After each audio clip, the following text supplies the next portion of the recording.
Thursdays for me in this winter season has been an interesting situation in the romance category. There is Masamune-kun's Revenge and Kuzu no Honkai airing on the same day. And with episode 9 of Masamune-kun's Revenge and episode 8 of Kuzu no Honkai, the episodes lined up in a way that I did not see, but the way that they lined up and the result of it was oh so different. So we're going to talk about that because it's cool. So to start with Masamune-kun's Revenge, because it airs first, we get its 9th episode, and obviously there are spoilers for this because it's talking about an episode that's 3/4 the way through the show. And either way, all of it's in the opening anyway, so just look at the opening and you've already had the entire thing spoiled for you. But out of the episode itself, it was the resolution to Fujinomiya Neko's arc, where she had just gotten rejected by Masamune and ran away because this is an anime and that's what happens. So Masamune eventually comes to her rescue, and we come to what happens in the bulk of this episode and the big rejection and the after effects of it, where we have Neko calling everyone in, or more specifically just Adagaki and Masamune, to shake them up a bit, to instigate some character development. So first we get Adagaki's, which we initially just see it as she comes in and then leaves, but later we see what she says, so I'm going to start to say that as it happened there. Which is Adagaki is called in and then Neko essentially says, stop being tough, just accept your feelings, and Adagaki gets all shaken up because she's all conflicted, like the anime character that she is.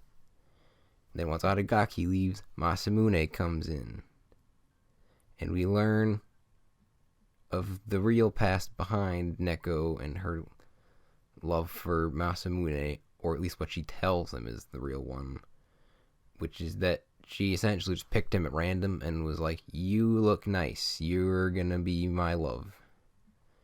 And Masamune is like, whoa, he's all conflicted and shaken. But Neko is like, you're gonna keep this love? Because my love for you was pretty soulless and empty. Are you gonna keep doing this with Adagaki?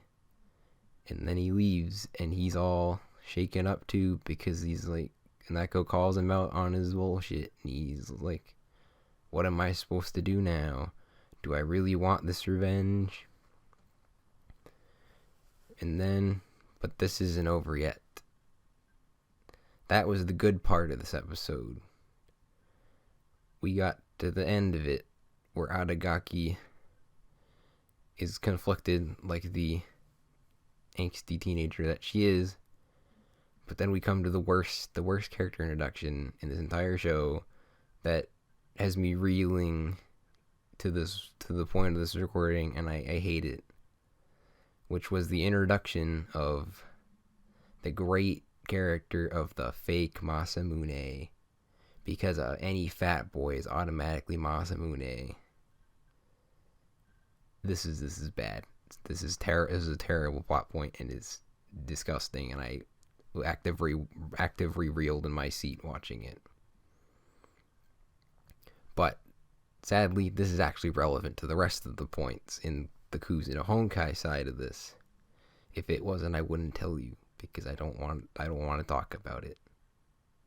So in order to stop talking about it, we're going to go to Kuzu no Honkai, which did scarily similar things, but with a scarily different effect. So Kuzu no Honkai as a whole is about unrequited love and how people deal with it. And this episode essentially flips what Masamune-kun did in terms of like plot-wise, because we get an introduction of Atsuya, who's Etchen's like cousin, because you can't make this love triangle shape thing any worse than it already is. And just adding one more person to that is adding to this mess even more. But his introduction it's not as bad, but it's like, why are you here? Please leave. You're not going to do anything. But knowing this show, he's probably going to be some foil to Etchen, her whole character arc. But he we don't know where he's going, and he might be a relevant character, whereas fake Masamune, we all know where he's going. There's gonna be some weird stuff that no one wants to deal with, and it's gonna be some drama. But with Atsuya, I don't know. He could turn out to be this like really cool character who's a really good foil to Etchan. But I don't know. But now on to the juicy part, the rejection. The two rejections that happened in one episode. It didn't take 4 episodes to do it. It was amazing. We had Mugi and Hanabi both be like, we're gonna go confess to the people we have unrequited love for and get rejected. And when they do, we see the two drastically different approaches to what happens and the drastically different results. They both go and do it. Mugi tells Akane, I know you're scary and you're just trying to manipulate me and just want to be desired. But he just can't help himself. And he's like, let's go to the love hotel. And then he's like, I'm gonna go change you. But Hanabi, on her end, gets the pure, not bad ending. Well, that's up for discussion. But she goes to Kanai, who is not her brother, is her childhood friend, and is like, I love you. And Kanai is like, good for you. And then it's like, just cry it out, buddy. Just cry it out. And she does. But now she gets to move forward because now she loves Mugi. But Mugi is in a whole state of confusion. But these rejections in Kuzu and Honkai, they strike much harder because it's actually care about these characters. Because Neko, I didn't care about. We didn't know her as long, and her whole like entrance into the show was like, really? We were having a good romantic progression, and then you just had to appear. Whereas with Mugi and Hanabi, we've seen them struggling with their characters, and Mugi with his sexual desires, and Hanabi with her feelings, and her hatred for Akane, and her love for everything. But the rejections for the two of them are major turning points. Mugi, we see, is just succumbs to his problems, and is ultimately back where he started and not changing at all. Or he thinks he will, but it's not gonna make a difference. Whereas Hanabi pulls through and it pays off, and she's now can progress on with her life. But these will actually be affected in the series and then probably the next episode that hasn't aired yet at the time of this recording. But on Masamune-kun, I doubt they'll be addressed in the next episode, and if they are, it'll probably be blocked by everything else, because with the new fake Masamune, it's probably going to make things even more bad than they already were.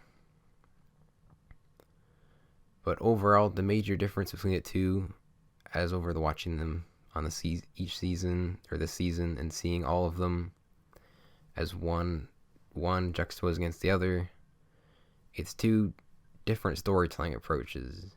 Masamune-kun is let's go as long as we can, because even the manga, which started in 2012, is still running to this day and does not look like it is near stopping. Whereas Kuzu no Honkai is going for the let's finish this, let's give you a good complete anime. And the manga is saying let's do that too, because they're ending it with the manga and the anime at the same time. And that's good. You get a whole story, but also having it keep going is good and interesting, because you get to see the two of them juxtaposed against each other, and how each one is interesting, and how they're interesting in their own right, and how comparing them is pretty neat.